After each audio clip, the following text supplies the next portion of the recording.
उदयपुर में घटना हुई और जिसका हत्या करने वाला हा कठिन कठिन बीजेपी भी कार्यकर्ता बताया जा रहा है। कोई कार्यकर्ता नहीं। ये देखो महात्मा गांधी ने अच्छा काम किया, कितने माड़े किए देश के लिए, देश का पतन कर दिया महात्मा गांधी ने, जवाहरलाल नेहरू ने। नमस्कार, राम राम। मैं तानुदेसी पत्रकार घेम सिंह मेकेरी और देख रहे हो झलको मारवाड़ी। एक बार और स्वागत करूं आप झलको मारवाड़ी पर। आपने पता है अपनी यात्रा है कि लगातार राजस्थान में चालू है और अपने साथ एक बहुत बड़ी शख्सियत जुड़ी है। आज मैं बैठा हूं पोकरण विधानसभा आखिरी ग्राम पंचायत टावरीवाड़ा में। और टावरीवाड़ा में पोकरण विधानसभा में बात करूं तो अठेरी की गरीब शोषित पीड़ित और दलित हर दबियोड़ी आवाज़ उठाने वास्ते और बाने साथे खड़ा रहा करे शैतान सिंह जी। पोकरण विधानसभा 2013 में चुनाव भी जीत्या, विधायक रह चुके हैं, बहुत बड़ी शख्सियत है। मुलाकात कराऊंगा, आप पूरी जानकारी लेने की कोशिश करूँगा। पहला तो शैतान सिंह जी, आप बहुत बहुत मारवाड़ी झलको पर स्वागत है। कहीं कुछ मिशन 2023 की बात करा, क्योंकि आप एक नेता हो, 2013 में विधानसभा में चुनाव भी जीत चुके हो।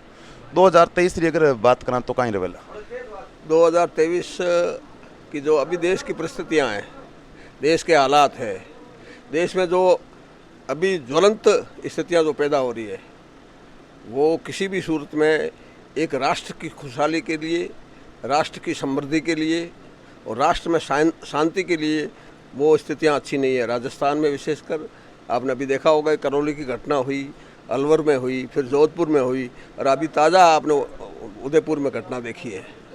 ये घटनाएं किसी भी सूरत में राष्ट्र हित में नहीं है। इस देश में रहने वाला हर नागरिक भारतीय है, ना कि किसी संप्रदाय विशेष। जो संप्रदाय विशेष को लेकर ये चल रहा है घटनाक्रम, ये किसी सूरत में राष्ट्र हित में नहीं है।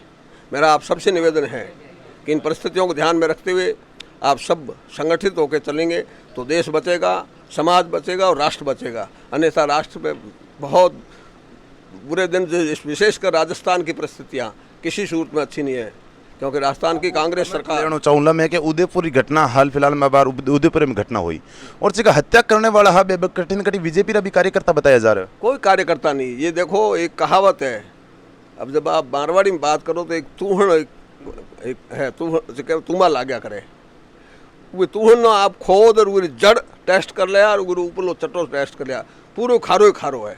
तो यह कोई कार्यकर्ता नहीं है। विशेषकर मनो पूछो ना हूँ या मनो को नहीं। कार्यकर्ता वो होता है जिसके जहन में राष्ट्र होता है। भाजपा का कार्यकर्ता, भाजपा की शुरुआत राष्ट्रहित से है। इस पार्टी का मेन मोटो राष्ट्र, फिर समाज, फिर अपना क्षेत्र, फिर परिवार। इस धारणा को लेकर ये पार्टी बनी हुई है।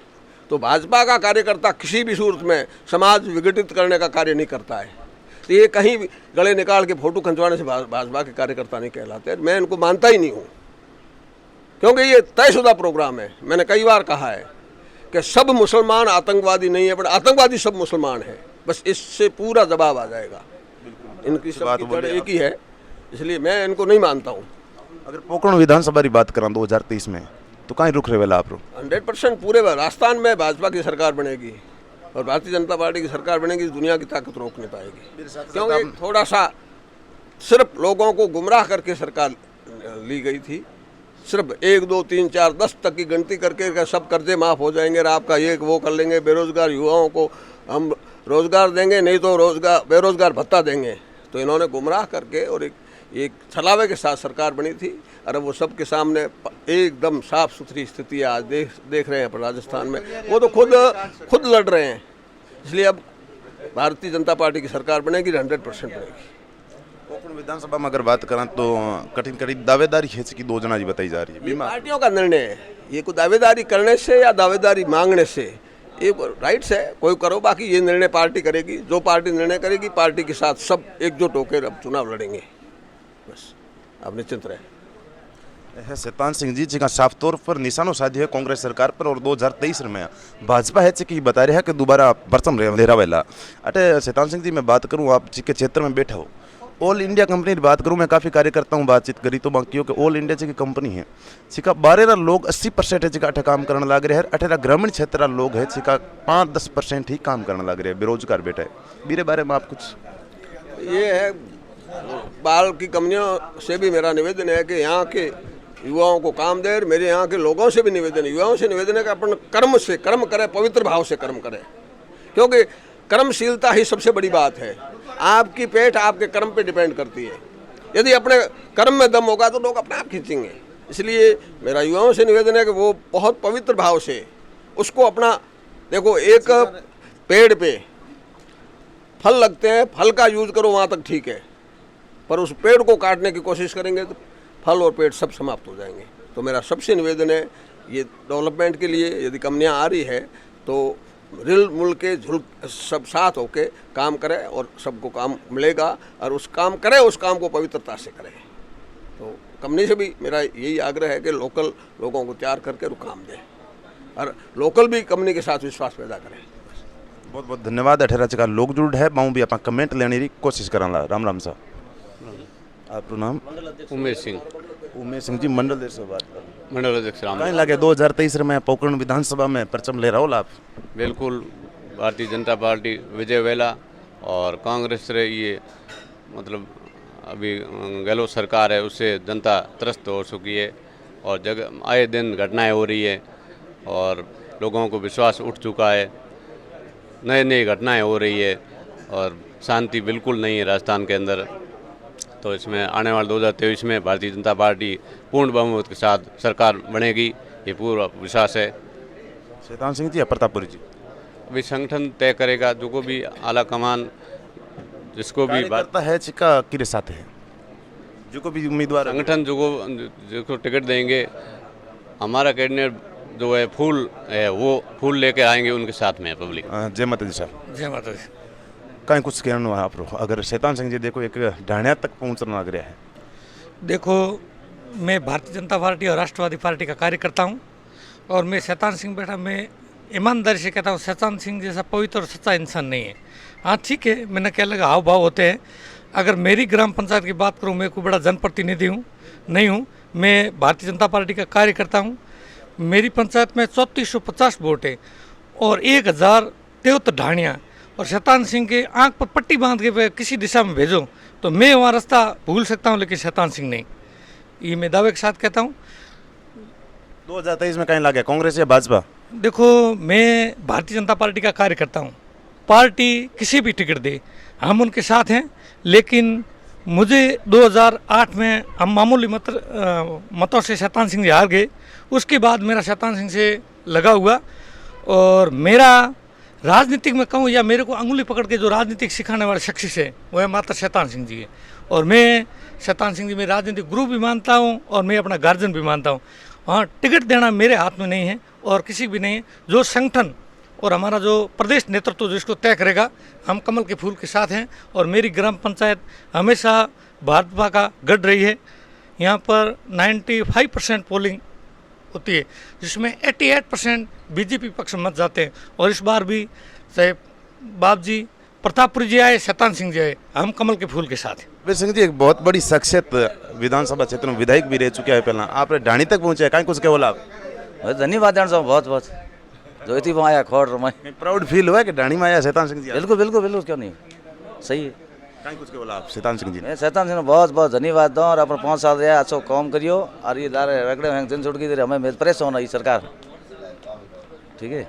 बाकी हूँ तो धन्यवाद देना चाहूँ हमारे पवन सिंह जी, आप वहाँ बात करो, पूर्व प्रदेश में सदी रेवड़ा है वहाँ बात करो, भाजपा कार्यकर्ता है वहाँ बात करो। मैं तो मेरा दिल हमेशा भाजपा से जुड़ा हुआ है और रहूँगा पक्का मेंबर सदस्य। कांग्रेस से क्यों नहीं? नहीं, ये कोई कांग्रेस की ये क्यों नहीं है, ये कोई बात नहीं है। जो कांग्रेस के विचार कुछ अच्छा ही तो होगी नहीं, ये विचारधारा आज से नहीं है, तो पहले भी देखो ना आप, जहाँ महात्मा गांधी ने अच्छा काम किया, कितने माड़े किए देश के लिए, देश का पतन कर दिया महात्मा गांधी ने, जवाहरलाल नेहरू ने, जिन्होंने दोनों ने प्रधानमंत्री बनने के लिए देश का सत्यानाश कर दिया, विश्व का सत्यानाश हुआ। आज विश्व में वहाँ घाटा पड़ा है, कितना कत्ल हुआ है। ये नहीं राष्ट्रपिता बता रहे हैं। नहीं, राष्ट्रपिता बताते हैं, वो बताते हैं नाथूराम गौड़ ने गोली ठोकी थी, वहाँ 101 गलती लिखी थी, वो उन्होंने छिपा ली, उनका शासन था, हमारा वहाँ था कुछ नहीं। गलत थे वो, सत्य नहीं थे। सत्य थे तो आज ये मरते नहीं। हिंदू मुसलमान रोड़ा नहीं था, हमारे अंदर ये भावना नहीं है। मुसलमान भाई है हमारे में से बिछड़े हुए हैं, हम उनको वापस मिलाना चाहते हैं, गले लगाना चाहते हैं, पर दूर करना नहीं चाहते हैं। इन्होंने सालन दूर कर दिया। आज भी ये बीज वो रखे हैं, मोमडनों को फ्री दे रहे हैं, मतलब 2.5 लाख के लोन, और हम वैसे ही खड़े हैं। आज मंदिर की कोई लाइट का एक बिल भरने के लिए जाएं, चौगना बिल है और मदरसे का बिल फ्री है। क्यों ये भेदभाव क्यों रखे? कांग्रेस ने रखा है, हमने रखा है। हम तो वोटर्स हैं, अच्छा कार्य करेंगे तो हम कांग्रेस को भी दे देंगे। ऐसी बात नहीं है। न कोई हमारा हिंदू मुसलमान से अलगवाद है, कोई अलगवाद नहीं, भाईचारा है। हम उनसे मिल के चलते हैं, उनके साथ हैं। उदयपुर घटना ने आपका ही नजरों देखो, ये बहुत खोटी नज़र है। बेलीपा मोमडनों ने ऐसे ऐसे बेलीपे निभाए हैं जो हमारे यहाँ प्रत्यक्ष है। हिंदुओं ने तो हिंदुओं को काट दिया, और एक मोमडन था हमारे खेरुवाड़े का जो हमारी हिंदू औरत को यहाँ ला के संभलाया। हम उनका एहसान बंद है, पर वो जो किया है वो सरासर गलत है। उनका दोस्त होते हुए और उनके गर्दन में छुरा घोटा है, ये अन्यायी है, ये पापी हैं। जिन्होंने जिसका दूध पिया और उनके ऊपर सूर्य चलाने वाली कहानी है ये। हम मित्रता के लिए गर्दन देना चाहते हैं। हमारा राष्ट्र के अंदर भी हमारा बिल्ला है, उसमें स्पष्ट लिखा हुआ है कि दृढ़ रखूं धर्म को तही रखे किरतार। तो धर्म हृदय में रखेंगे तो ईश्वर भी सुनेगा, नहीं तो कोई नहीं सुनेगा। हमारा न कोई कांग्रेस है, न कोई बीजेपी, सत्यता है। सत्य इनके पास है नहीं। उदयपुर की घटना हुई, दोस्ती होते हुए घटना करी, ऐसी खोती घटना और कोई करने वाला है नहीं। ये बात। लेकिन कठिन कटिबाने सारो तो जरूर मिल रही किसी पार्टी रोलर। मेहरबानी इसी की है, मेहरबानी इसी की है, अशोक जी की मेहरबानी है। शांति यही तो महात्मा गांधी से चलती आ रही है। उन्होंने कहा था कि थप्पड़ मारे कोई बात नहीं, दूसरा गाल आगे दे दो। ये क्या तुक हुआ? अगर वल्लभ भाई पटेल को ये बागडोर संभलाते, ऐसा नहीं होता। उसी दिन वो एकदम सत्य करके छोड़ते, पर ये चला गया, वो समय निकल गया। क्या करें, आज भी जा रहा है। ये एक समय का बर्ताव भी ऐसा ही है। 4 युग चले गए, मेरे को उस जगह तक जाना पड़ रहा है। आप बुला रहे हो, जब जा रहा हूँ। नरजीव चीज वचन लाती, अब सरजीव टाइप कौन हो, सीधी बात हो रही, विषय हो बात हो रही। तो ये सब इसी की खोज की, सोच की हारी मेहरबानी है। ताक वहाँ तक जाके पहुँच गए, पर यहाँ बिछड़ गए। आगे तो चले गए, पर पीछे ये हो गया। ये जो रोड़ा बीज बोया हुआ है ना हिंदू मुसलमान का और ये जातिवाद का, ये नाव खत्म होगा तो भारत का उन्नति होगी, नहीं तो नहीं होगा। आप 90% नंबर लेके आके बैठे हो और 40% वाला वो तो अल्पसंख्यक है। क्या तुक हुआ? उसके अंक की 40 है। आरक्षण जातिवाद से ही आरक्षण मिल रहा है, और किससे मिल रहा है? तो ये किसी की दीन तो दी हुई है ना, का नहीं दी हुई, किसी ने तो दी जब हुई है। वैसे क्यों हुई? क्या गलत भावना है जो को आज 95 या 90-99% नंबर लेके खड़ा है, उनको जगह नहीं है। 40% वाला डॉक्टर बन रहा, वो क्या इलाज करेगा? क्या उसका ऑपरेशन सक्सेस होगा? स्कूल में पढ़ाने के लिए बैठा, वो क्या पढ़ाएगा? उसको ज्ञान ही चाहिए, इतनी बुद्धि होगी, ऐसा ही ज्ञान देगा। और क्या देगा बताओ आप? लेकिन जिन्होंने ये आरक्षण रखा था तो ये 20 साल की व्याधि के लिए रखा था। वो 20 साल से 70-80 साल तक ही आगे नहीं हुए। अब कैसे ले लोगे उनको आगे? आप ले सकते हो क्या? और पिछड़ोगे आप। 100% वाले को पीछे छोड़ रहे हो, 20% वाले आगे ले गो, पतन होगा देश का। कभी आगे नहीं आ सकता। आगे वही आएगा जिसके साथ में ज्ञान होगा, बुद्धि होगी, विवेक होगा, बोलने का विवेक होगा, हर कोई को गले लगाने का विवेक होगा। जब जाति का पतन होगा, ये जो जाति का पतन है नहीं, ये खत्म होगा जब भी आगे बढ़ेंगे, नहीं तो नहीं बढ़ेंगे। ये तो साहब ये हो गया, ये तो इसके लिए रिजर्वेशन है। तो फिर बाहर से आए हैं क्या? कई बता रहे हैं क्षत्रिय तो आर्य हैं। अच्छा, रामचंद्र जी आर्य थे? कहाँ से आए थे? कैसे था? पर ये ऐसी उत्पादी बना रखी है, लोग फालतू ऐसे बीज बो रहे हैं और बीज बोने से गलत हो रहा है। ऐसा नहीं होना चाहिए। लेकिन 10% EWS से आरक्षण है, वो तो राजस्थान सरकार दी। अच्छा है, कोई बात नहीं, राजस्थान सरकार ने दिया है, लागू किसी ने तो किया होगा। लेकिन केंद्र में 2 बार भाजपा आ चुकी है। आगे तो भाजपा ने जैसे किए वो सभी के सामने है। नहीं, आपको आपका घर छूटा हुआ दोबारा ला के बिठा दिया, मेहरबानी किसी की मानेंगे? तो फिर मैं जहाँ आके बैठा हूँ, आदर मिला है, उस आदर भाव को मैं थोड़ा ही भूलूंगा? ये भूलना नहीं चाहिए, चाहे कोई भी हो। ऐसी बात नहीं है। जातिवाद को छोड़ देना चाहिए, राष्ट्रवाद की बात होनी चाहिए, मानवता की बात होनी चाहिए। हर जीव जंतु का रक्षक कौन है? मानव है। ये कह रहे हैं हमारे कुरान में लिखा हुआ है सब मेरे लिए बना है, तो तू किसके लिए बना है? हिंदू में ये लिखा हुआ तू हर जीव का रक्षक है। कीड़ी से लेके हाथी की रक्षा कर, पौधे से लेके सब जंगल की रक्षा कर, उसके लिए तेरा गर्दन कटा दे तो तू सत्य और मानव है, नहीं तो राक्षस। भाई दूध पी के उसको खाएं, क्या राक्षस है या नहीं है, मानो आप। तो मेरा तो ऐसा विचार है, मैं मेरे विचार लेके मरूंगा, छोड़ूंगा नहीं। बहुत बहुत धन्यवाद। देखते रहिए झलको मारवाड़ी। नमस्कार, राम राम, जय हिंद, जय भारत।